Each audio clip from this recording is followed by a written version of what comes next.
In 2015, I had a conversation and I asked, do you know anybody who you think could run an energy business?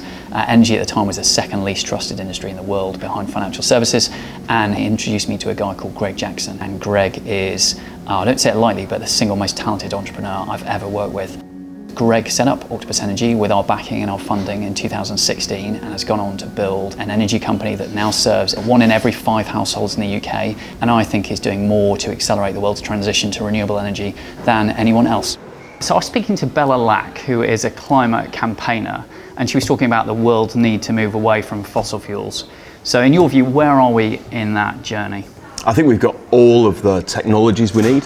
What we don't have is the institutions. And so I think the next phase of the renewable revolution really, which is deploy more and more of the wind farms, solar farms, electric cars, all the stuff that creates that fossil fuel free future, to the point that we force the institutional change to embrace this.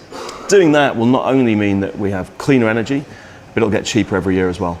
And what kind of scale is required there? If you think about capital, the amount of money that needs to go in to accelerate the world's transition, what are we talking about? I mean, it is many trillions of dollars. But interesting, every time I speak to investors, huge global investors, the money's there. What's not there is the opportunity to deploy that money. So around the world, we're constrained by, for example, grids where there's a 10 or 15-year queue to build a project. We need to open this up now. We need the same pace of change that we saw with mobile networks when the iPhone launched. And what's Octopus Energy's role in accelerating this transition? And where are you in that journey? Yeah, so first of all, Octopus understands the extent to which consumers and businesses will benefit from the renewable transition. And we're building the technologies that enable them to see those benefits today with lower energy bills. For us, we've got to keep on building it and then bring governments and investors, other stakeholders in the energy system, even competitors to the table to see how this stuff works so that we can accelerate it.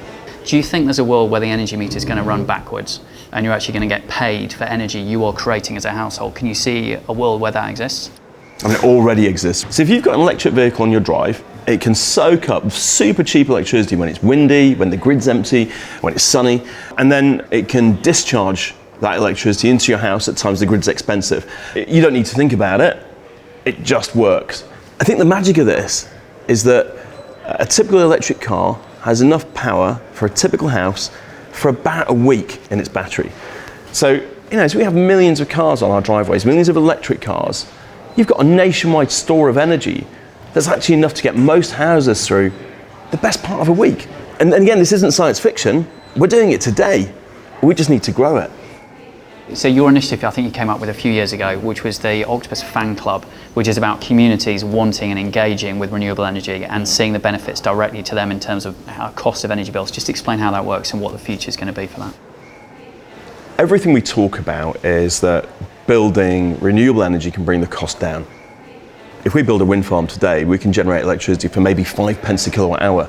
And yet in a typical home, even before the energy crisis, electricity was costing maybe 17 pence a kilowatt hour. So something is going wrong in the system. And what we started doing is building a wind turbine near a town or a village.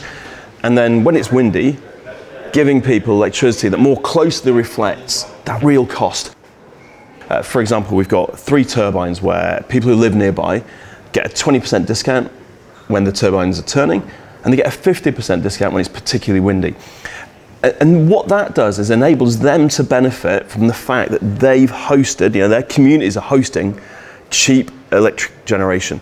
So from a practical standpoint, what's Octopus Energy doing differently to other energy companies in driving this transition? Yeah, look, our view is that a renewable world is a cheaper world, but it requires entire system change. And where the system's not changing, we're doing it ourselves. For example, we've built a research facility and training centre in Slough. We're investing massively in creating new heat pump technology to drive the cost of heat pumps down. Heat pumps are 6 times more efficient than burning stuff. But the UK wasn't adopting them fast enough. So we literally built 2 houses in 17 days. We're training maybe 1,000 engineers a year to develop, test and innovate this stuff. So if we continue on the path we're currently on and the world's reliance on fossil fuels, what happens? How do you think about that? I mean, first of all, I don't think there's a debate anymore, right? Climate change is real. I think when it comes to energy, perhaps the most shocking thing is we have all of the solutions today. And the solutions are cheaper than the fossil fuel world. We just don't have the institutions and the incentives for businesses to drive that change. And so I think the most important thing we can do here is show people what the future can look like, and then absolutely work with governments and pressure politicians to bring this change about. It's not going to be that many decades